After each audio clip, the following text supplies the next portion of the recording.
ಓಂ ಇದು ನಮ್ಮ ಋಷಿಮುನಿಗಳು ಆಳವಾದ ಧ್ಯಾನದಲ್ಲಿದ್ದಾಗ ಆವಿಷ್ಕರಿಸಿದ ಧ್ವನಿ, ಕೇಳಿದ ಧ್ವನಿ. ಇದು ಒಂದು ಕಾಸ್ಮಿಕ್ ಆವಿಷ್ಕಾರ. ಇದನ್ನು ಸೌಂಡ್ ಆಫ್ ಯೂನಿವರ್ಸ್ ಅಂತ ಹೇಳ್ತಾರೆ. ನಾಸಾ ಸೂರ್ಯನ ಧ್ವನಿ ಕಂಪನ ರೆಕಾರ್ಡ್ ಮಾಡಿದಾಗ ದಿಗ್ಭ್ರಮೆಗೊಳಗಾದ್ರು. ಯಾಕೆ ಗೊತ್ತಾ? ನಮ್ಮ ಸೌರಮಂಡಲದ ಅಕೌಸ್ಟಿಕ್ ಫ್ರೀಕ್ವೆನ್ಸಿ ಧ್ವನಿ ಕಂಪನ ಓಂ ಆಗಿದೆ. ನಾಸಾದ ಸಂಶೋಧನೆಗಿಂತ ಸಾವಿರಾರು ವರ್ಷಗಳ ಮೊದಲೇ ನಮ್ಮ ಋಷಿಮುನಿಗಳು ಓಂ ಇದು ಯೂನಿವರ್ಸಲ್ ಸೌಂಡ್ ಅಂದ್ರೆ ಬ್ರಹ್ಮಾಂಡದ ಮೂಲ ಧ್ವನಿ ಅಂತ ಹೇಳಿದ್ದಾರೆ. ಓಂ ಸೃಷ್ಟಿಯ ಶಬ್ದವಾಗಿದೆ. ಇದು ಸೃಷ್ಟಿಯ ಆದಿ ಮತ್ತು ಅಂತ್ಯವನ್ನು ಪ್ರತಿಬಿಂಬಿಸುತ್ತದೆ. ಅದಕ್ಕೆ ಓಂ ನಾದಬ್ರಹ್ಮ ಅಂತ ಹೇಳಿದ್ರು.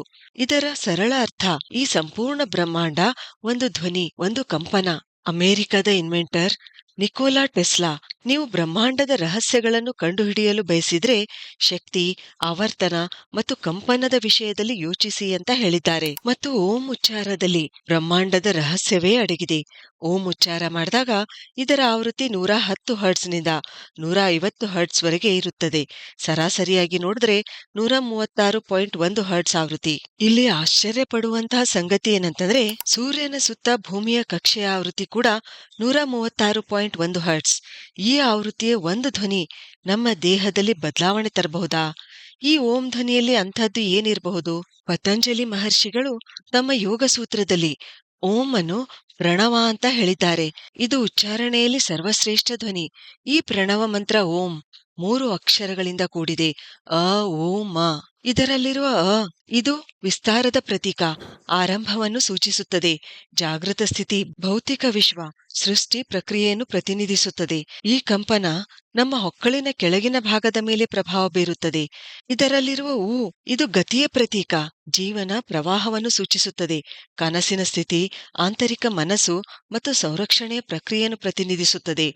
ಉಚ್ಚಾರದ ಕಂಪನ ನಮ್ಮ ಹೊಟ್ಟೆ ಮತ್ತು ಎದೆಯ ಭಾಗದ ಮೇಲೆ ಪ್ರಭಾವ ಬೀರುತ್ತದೆ. ಮತ್ತು ಇದರಲ್ಲಿರುವ ಇದು ಸಂಕೋಚನೆಯ ಪ್ರತೀಕ, ಆಳವಾದ ನಿದ್ರೆಯ ಸ್ಥಿತಿ, ಸುಪ್ತಾವಸ್ಥೆಯ ಮನಸ್ಸು ಪ್ರತಿನಿಧಿಸುತ್ತದೆ.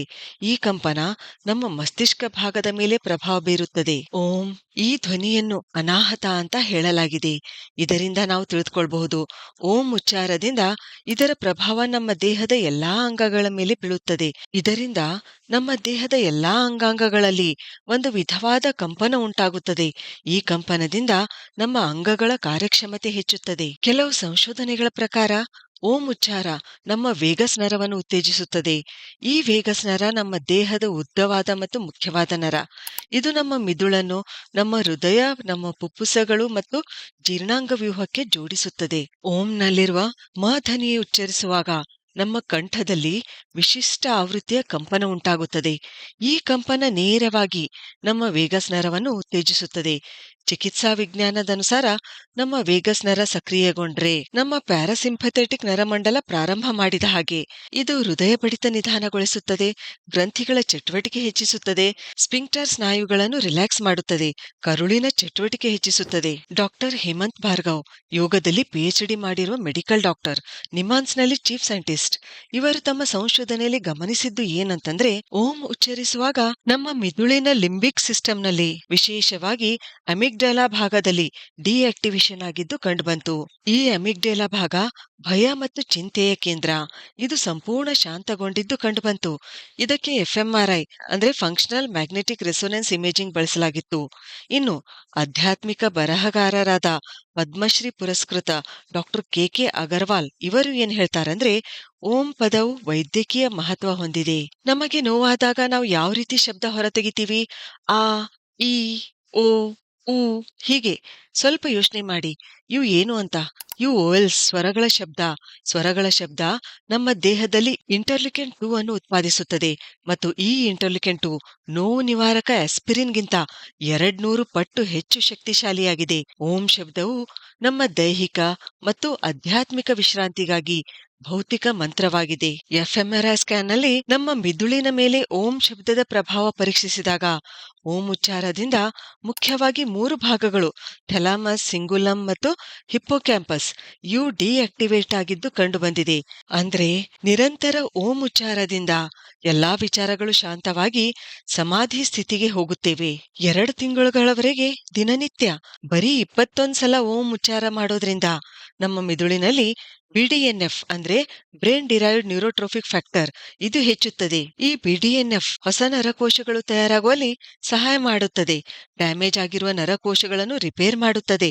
ನೆನಪಿನ ಶಕ್ತಿ ಹೆಚ್ಚಿಸುತ್ತದೆ. ನಮ್ಮ ರಕ್ತದೊತ್ತಡ ನಿಯಂತ್ರಣದಲ್ಲಿ ಬರುತ್ತದೆ. ಹೈ ಪಿಚ್ ನಲ್ಲಿ ಓಂ ಉಚ್ಚಾರ ಮಾಡಿದ್ರೆ ಲೋ ಬ್ಲಡ್ ಪ್ರೆಷರ್ ನಾರ್ಮಲ್ ಆಗುತ್ತದೆ. ಇನ್ನು ಲೋ ಪಿಚ್ ನಲ್ಲಿ ಓಂ ಉಚ್ಚಾರ ಮಾಡಿದ್ರೆ ಹೈ ಬ್ಲಡ್ ಪ್ರೆಷರ್ ನಾರ್ಮಲ್ ಆಗುತ್ತದೆ. ನಿಧಾನವಾಗಿ ಓಂ ಉಚ್ಚಾರ ಮಾಡೋದ್ರಿಂದ ನಮ್ಮಲ್ಲಿ ಒತ್ತಡ, ಆತಂಕ, ಖಿನ್ನತೆ ಕಡಿಮೆ ಆಗುತ್ತದೆ. ಸಂಶೋಧನೆಯ ಪ್ರಕಾರ ಓಂ ಉಚ್ಚಾರದಿಂದ ನಮ್ಮ ಮಿದುಳಿನಲ್ಲಿ ಅಲ್ಫಾ ತರಂಗಗಳು ಹೆಚ್ಚುವುದು ಕಂಡುಬಂದಿದೆ.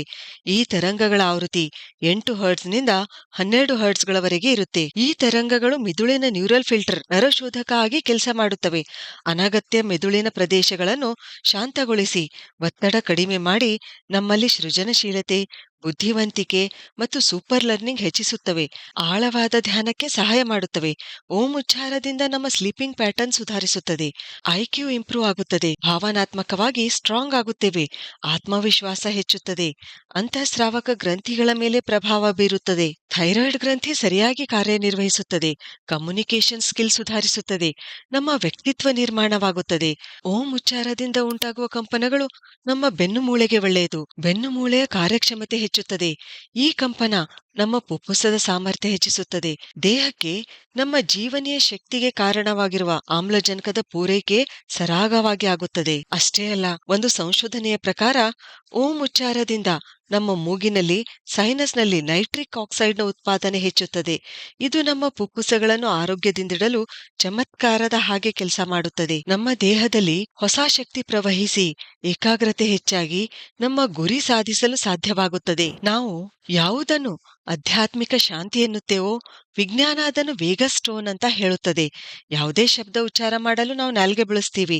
ಆದ್ರೆ ಓಂ ಒಂದು ಇಂಥ ಶಬ್ದ, ಇದರ ಉಚ್ಚಾರದಲ್ಲಿ ನಾಲ್ಗೆಯ ಅವಶ್ಯಕತೆಯೇ ಇಲ್ಲ. ಓಂ ಇದು ವಿಶ್ವದಲ್ಲಿ ಸದಾ ಇರುವ ನಾದ. ಇದು ಮಂತ್ರ. ಸಂಸ್ಕೃತದಲ್ಲಿ ಎಲ್ಲಾ ಮಂತ್ರಗಳು ಓಂನಿಂದ ಪ್ರಾರಂಭವಾಗುತ್ತವೆ. ಅದಕ್ಕೆ ಹೇಳೋದು ಸಂಸ್ಕೃತ ಒಂದು ವೈಜ್ಞಾನಿಕ ಭಾಷೆಯಾಗಿದೆ ಅಂತ. ಇನ್ನು ಓಂ ಹೇಗೆ ಉಚ್ಚರಿಸಬೇಕು? ಹೀಗೆ. ಸರಿ, ಹಾಗಾದ್ರೆ ಮುಂದಿನ ವಿಡಿಯೋದಲ್ಲಿ ಮತ್ತೊಂದು ಉಪಯುಕ್ತವಾದ ಮಾಹಿತಿಯೊಂದಿಗೆ ಭೇಟಿಯಾಗೋಣ. ಧನ್ಯವಾದಗಳು.